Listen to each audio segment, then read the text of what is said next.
Alright guys, a quick one. Here, I'll detail how to delete emergency contact on Apple Watch Series 9. So if at the end of this you found this offer informative, please don't forget to like and then subscribe. Now the first one to this, go ahead and press the digital crown once to exit the watch face and go to the app menu. On the app menu, locate and click on the settings G icon. Then on the settings page, you just need to scroll down, keep scrolling to get to SOS and then click on that. Once you selected SOS, scroll down the SOS page and then should see medical ID. Go ahead and click on that. Scroll down the medical ID page until where you see edit medical ID and then click on it. Once you edit that, scroll down, then should see emergency contact.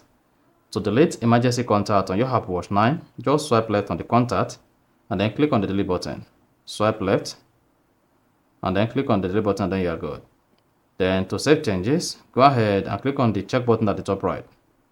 And then that is it. So that's exactly how to delete emergency contact on Apple Watch Series 9. So if you found this offer informative, please don't forget to like and then subscribe.